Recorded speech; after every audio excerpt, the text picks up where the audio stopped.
Celeb Savant is a career retrospective type interview focusing on singers, actors, and industry experts. Join Barrett Edelstein now as he dives into the entertainment world.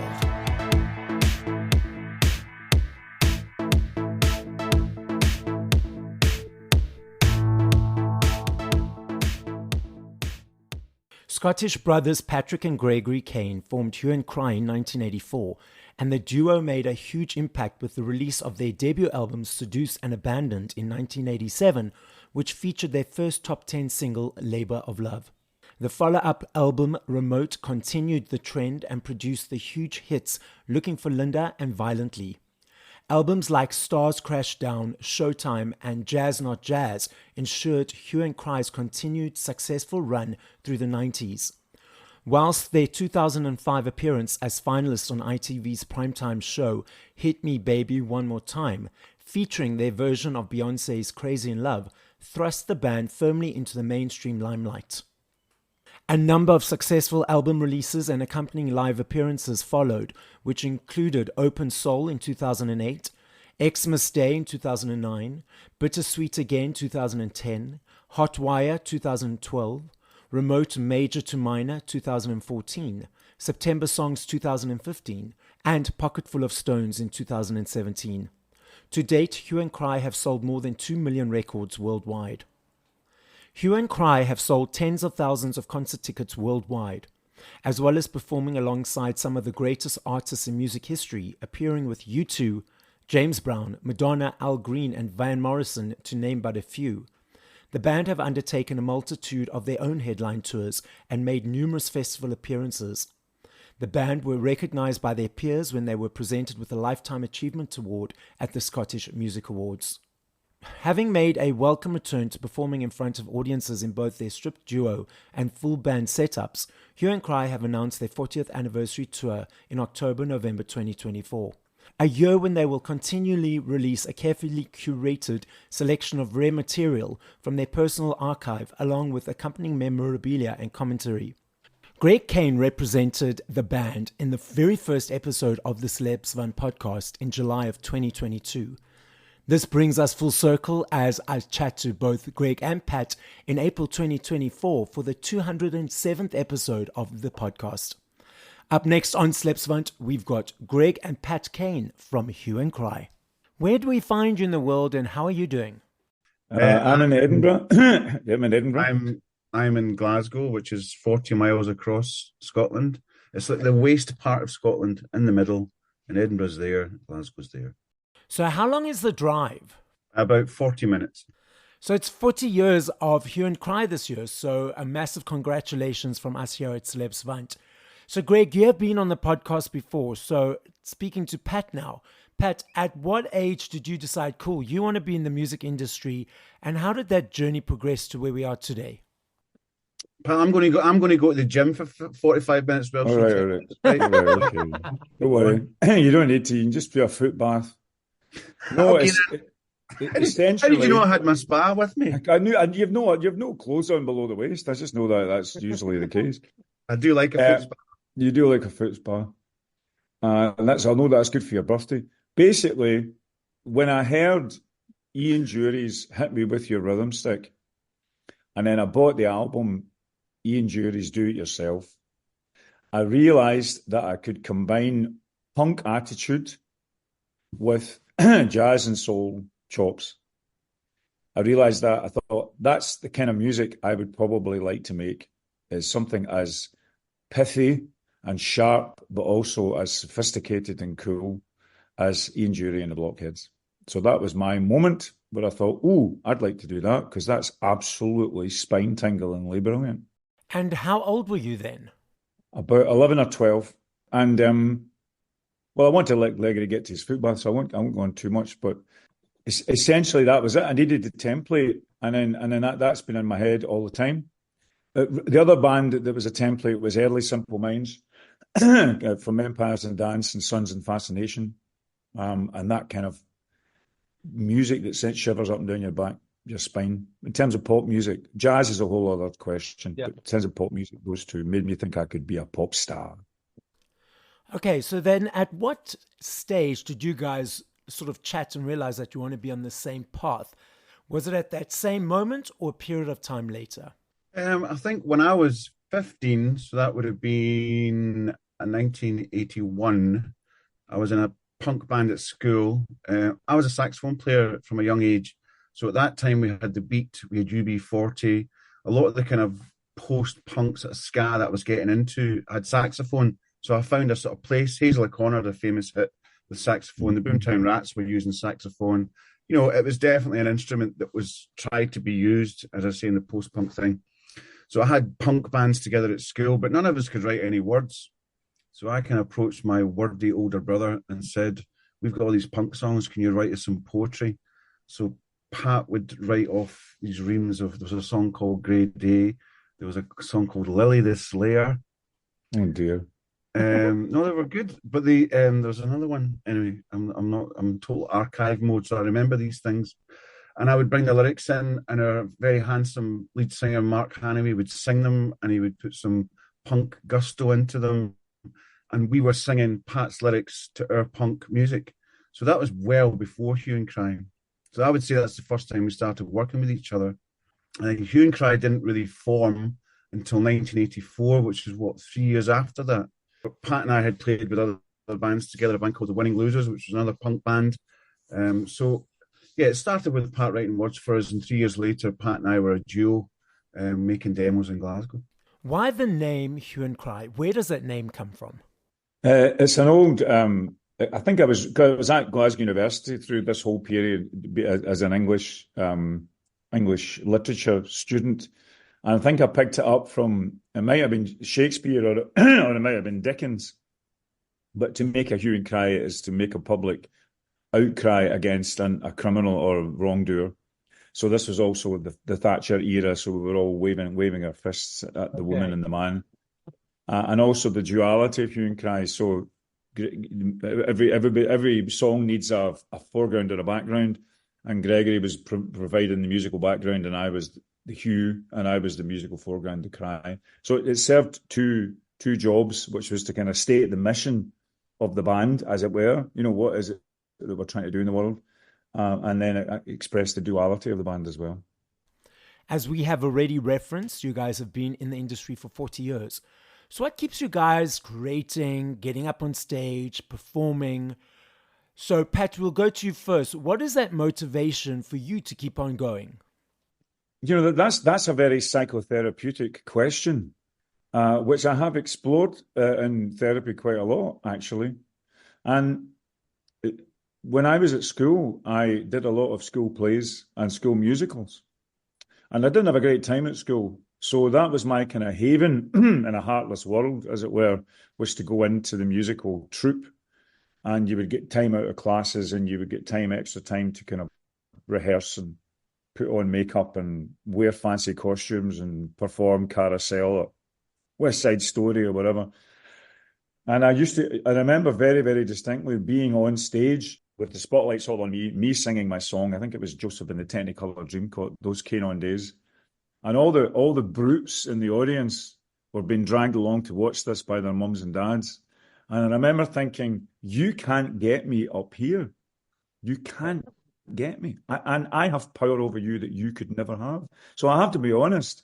It's really weird when I go on stage.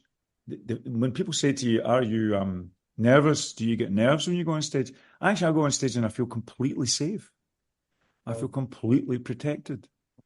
And I know it. I know I've explored this. I know it goes back to that feeling of performance being a kind of bubble in which I could live.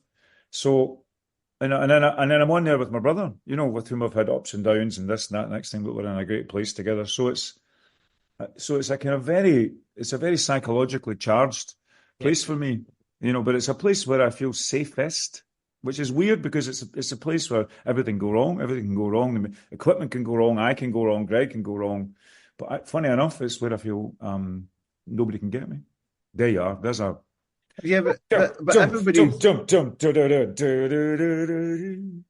but everybody's watching you and analysing you. So I talk to people, friends of mine, especially my partner, And she says, I don't know how you can go up and do that because everybody's watching you, everybody's analysing you, everybody's having opinions on everything, the way you look, the way you sing, the way you play.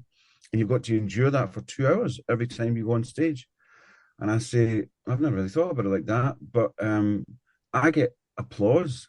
You get, 300 or 400 people. Pat and I go away every weekend, every second weekend, and we tour as a duo, and we play to 300, 400 people every time we go away in these small theatres all around the UK. And there's nothing like the roar of the crowd.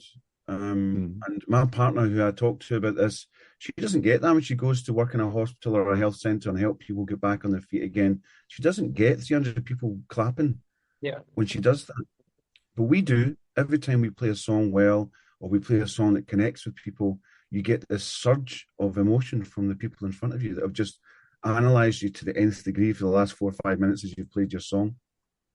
We're not well-adjusted people. I am not a well-adjusted person, because if that's your job, then how could you possibly be anything but weird? Yeah. So I don't want to divulge too much, but I'm getting to the point in my relationship with my partner that we're trying to save a relationship, that we're discussing these very deep things that what makes both of us different. And yes, I'm learning a lot about myself. So I'm that guy that's normally standing up right in front, dancing, jamming, doing my thing. I'll take my phone out and take a couple of videos, a couple of photos, and I'll put it away. I notice that the people around me, they oftentimes 70, 80%, 90% of the time videoing, posting, tweeting, photoing. From your perspective, being on the stage and seeing a bunch of phones, do you feel that takes away from the energy of the interaction with the audience and from them being in the moment? Or it's just where society is at this stage? I think it's an integral part now of people want to have social capital. People are kind of capital in the real world, or they're kind of capital in the social media world. We encourage people to document that moment in time. I mean, music, albums, singles are a timestamp. You remember where you were when you heard that record. You remember where you were when you bought that record. It brings back memories. I think it's great that people have got mementos of their moment watching Hue and Cry, and they can share them with other people, and they can start a conversation. Do you know what? It actually it makes audiences more attentive to the performance, because they're watching the performance, they're watching how they're framing it in their phone. They're not turning around to their friends talking about what they're going to do tomorrow, or how they didn't buy butter at the supermarket that night. It actually does focus their attention. And I know a lot of artists say, put your phone away, put your phone away. No. Keep your phone out and document your moment. I speak to all the artists that I interview around this question, and I find it interesting that everyone's got their own observations and input. And it's interesting because they are all relevant. I love me a CD. I love the aesthetic of holding something, the journey of the choice, the unpacking, the listening from song 1 to 10 or 15, the looking at the booklet. I'm not sure if you're aware that physical sales are on an upward trajectory. CDs are up, gaining again. Vinyls, 5.9 million sales in the UK last year, the biggest since 1990. Cassettes are even making a comeback. We've also got these digital platforms whereby people consume music on. What are each of your observations of the musical landscape currently? Yeah, our manager keeps telling us that CDs are on the rise. I just hate those bloody plastic casing things. Can they not come up with something? The CDs that we've released, we put a lot of work into them. They were kind of cardboard, but that's the sort of CDs we used to release. We used to put a lot of effort into these, and there's like a whole story about the songs. And, I like when bands do that. I'll pay the extra for that. But those jewel cases even we don't do jewel cases. That was a beautiful bit of packaging as well, Pat. Yeah. So, I wish they would just ditch those plastic cases things, and then I would embrace the CD. But I don't have a CD player. I don't. I've got an old computer that I was transferring some stuff the other day, and I had to boot up this old computer, put a monitor onto it, force the CD tray to come out, put the CD in, then transfer it over to a drive before I could then deal with what was on the CD. So, I'm not the right person to ask about all these platforms. I don't have a record player. I've got a cassette deck, because Pat and I are celebrating our 40th anniversary, and we're posting up our archive. Most of it's on cassette. So I had to buy an Akamichi cassette deck, which was nearly 600 quid, which I didn't realise they were that expensive. But it had to be a high-end one because I was archiving old cassettes. So I've got a cassette deck, though I don't have a vinyl player. I don't have a CD player. But I mean, I live off my Spotify creatively. I mean, I always dreamed of a universal jukebox, and now between YouTube and SoundCloud and Bandcamp and Spotify, and we've got it. I think it's a funny thing because obviously there's serious questions about remuneration and the deals that have been cut on digital, and maybe we'll be able to kind of renegotiate those at some point in the future collectively to the benefit of the artists rather than to the benefit of the record company. But as a musical community and as a musical creator, you sometimes go down rabbit holes that are just incredibly exciting, guided there by the algorithms, the dreaded, the hated algorithms of a digital platform. I mean, sometimes you end up just in the most exciting musical place just because it's listening to your interests and it's saying, well, try this and try this and try this. So it's like at the bus stop with your phone, you've got that friend who 35 years ago had all the records in his house, and you would go to that friend and say, do you have that Frank Zappa record, or do you have that Defunct record? And he might or might not have it. Now it's so to me, it's a platform for incredible musical creativity. It doesn't answer the how do you get paid question, but it does answer the what next question and keep things new or revive things that were forgotten, traditions that were forgotten, talents that were forgotten and buried. So it's a best of times, worst of times situation for me in relation to all these different media. I'm properly ambivalent about it. So as we have already mentioned, it's the 40th anniversary of Hue and Cry. So what's in the pipeline to celebrate this milestone? Well, we had a meeting at the end of summer last year to discuss what we're going to do, and we're going to do a big tour in October, November around the UK with our 9-piece band, which I've been frantically trying to put together for the last 2 or 3 days. But in that meeting, I let our management company and Pat know that I'd started to archive a lot of our old recordings during the end of COVID. When I set the whole system up, a cassette deck, a good transfer system, a good digitization system, the first cassette I picked up, it just said Wembley Thursday on it. And I thought, what was that? So I put it in the cassette deck. And it was a recording of Pat and I playing with Madonna in August the 16th, 1987 at Wembley Stadium. And I let it play through, and it was really brilliant. And I thought, wow, that's quite a high standard. I needed to restore it and, master it and stuff like that. But the actual performance was really engaging. So that was the beginning of my journey. So wind forward, nearly over a year now, I've transferred over 150 audio tracks. I've found over 150 photographs through the whole era of 40 years and over 100 newspaper clippings. And I've built them into this archive which runs chronologically. So everybody was pleased with that. And then they said, well, we need to sell this somehow. So Pat and I come up with this idea of doing this 12-episode documentary documenting the 40 years of Hue and Cry. So these episodes of the documentary are released the last Friday of every month on our socials. And they've been great fun to make. I mean, it's good for us because we can zero in. We filmed a 1987 documentary and we filmed 1988 to 1989 documentary a couple of weeks ago. And then I give Pat this timeline. I've researched an evidence-based timeline, and he puts together the scenes that we should talk about and the bullet points to talk about. So we focus on each era every time we do one of these documentaries. So they're very, very detailed, very entertaining as well. And Pat and I recall, because of this timeline I built, this accurate timeline, we kind of talk about and relive the excitement of your first hit record as it happened, date by date. And we've really conveyed it, Pat, in this documentary. It's stunning. I mean, our editor, Taryn, is editing it together at the moment. But because it's evidence-based and it's accurate, you relive the excitement. Well, I do. I relive the excitement as it happened. So that's what these documentaries are doing. And I said the whole archive's on our Patreon site, Patreon/Hue and Cry. And lastly, but not least, we release 4 tracks from this archive every month that kind of highlight the most exciting bits that happened to us in that era. So we released 4 live tracks from the Madonna gig at Wembley Stadium. and everybody can relive this. And the comments on all the platforms have been great. People reliving, that summer of '87, going to see Madonna in Leeds, or going to see Madonna at Wembley.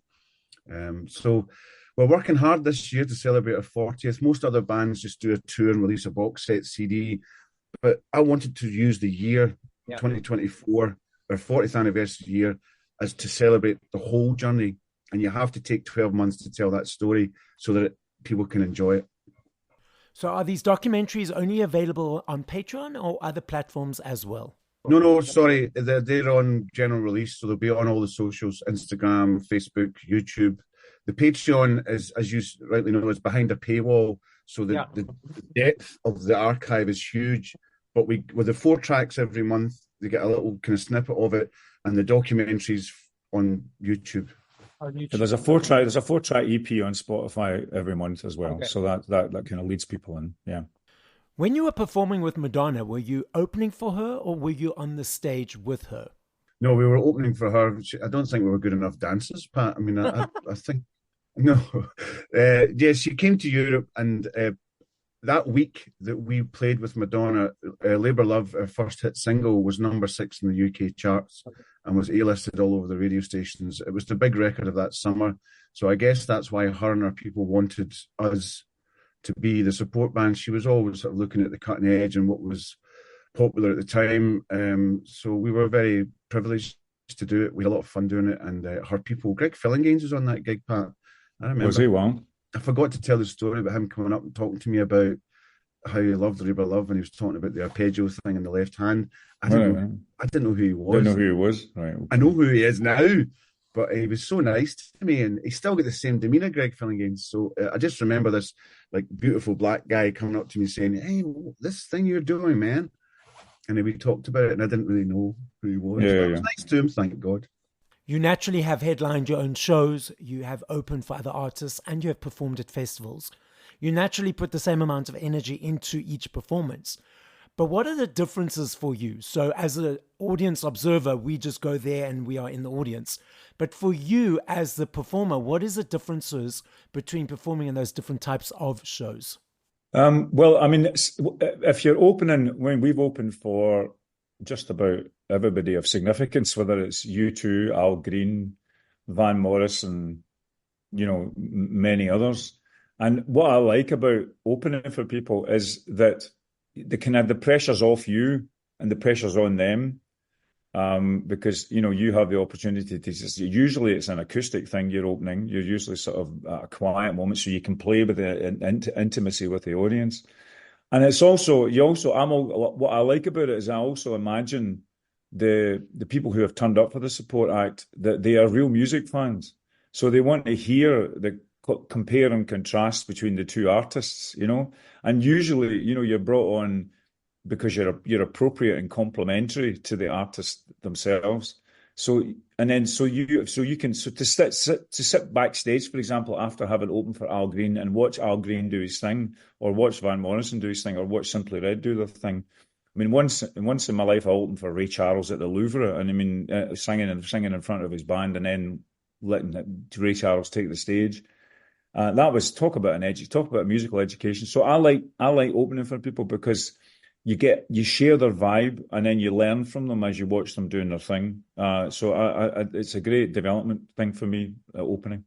And do you guys enjoy performing at festivals? Yeah, we're very lucky that we get to play a lot of these big festivals every summer. We can do it as a duo, which has worked really well. We can do it with our own band, which works really well, and we can do it with a house band. So we did it with a house band the last 2 summers, and that's been great fun, getting to play with musicians you've not played with before. Okay. And these guys have to play from everything from Go West to Hue and Cry to Jimmy Somerville to Tony Hadley. They have to do all these different sort of songs and different arrangements and different expectations from the artist that they're backing. So they've really risen to the challenge with us, because we can be quite demanding musical directors. So I've enjoyed that this summer. You get treated well at festivals. These are big festivals. These are 20,000, 15, 20, 30,000 people come to see these. We're playing them again this summer, the Rewind festivals. So you get to project your songs in front of all these people when you watch the footage back that they've posted up on the socials, you see these huge screens with massive zoom into your face. You think, oh, sugar, maybe I should have spent a bit more time tending to myself before I went on stage. So I quite enjoy all that. And I enjoy the roar of the crowd. There's nothing better than the roar of 20,000 people after you play Looking for Linda or Labour of Love or Violently. So I love this game. I know if I had to ask you this question in 2 minutes, 5 minutes, 8 hours, I know your answer will be different every single time because there are millions of them. I'm not saying favorite, I'm saying top of mind. So if you had to push play to 5 songs by other artists once we finish this conversation, what would those 5 songs be and by whom? So Pat, you'll go first. Greg, you'll have a few minutes to think about it. We could do one each, Pat, if you want to give you time to think. Yeah. Okay, cool. Let's do that. No, I can. I mean, I've actually got a list on my phone that I can answer you this question quite right, okay, precisely. Never mind. No, yeah. I mean, I've got 2 lists. One is both of them called "Singing for Joy." So, my first one is just one of those things. 1952, Frank Sinatra. Go, Gig. James Brown, Time After Time. Okay. Second one would be Kurt Elling, the Loch Tay boat song. Prince, If I Was Your Girlfriend. Okay. Big Brother, Stevie Wonder. Ghost Town, The Specials. Last Train to Clarksville, Cassandra Wilson. Anything by Count Basie from the early 60s. I actually can't beat that one. Thank You, Gregory Porter. Oh, and finally, who do I reach for? Who was the gospel singer that you introduced me to? Anthony Hamilton. Oh, yes. So anything by Anthony Hamilton. I'm not a religious person, but gospel gets me. Every time I hear it done well, it gets me. So I love those choices. Some of them I need to add to my playlist, so thank you. So the podcast is listened to throughout the world. So as a final message, Pat, you first, what would you like to say? To the world. Yes, to the world. All we are saying is give peace a chance. That's what I would like to say to the world at the moment. And I would like to say that we're at a precipice civilizationally. You know, we can fall off. The technology can put us off, or the climate can drag us in. So we either expire or aspire. So let's aspire than expire. I think my message to the world would be vote for better leaders, study, research who you're voting for, and make sure you pick the one that you would do best for the most people, not would do best for you. Thank you for listening to this episode of Celeb Savant. Please follow Barrett on TikTok, Instagram, YouTube, and Facebook at Celeb Savant. That's CelebSavant.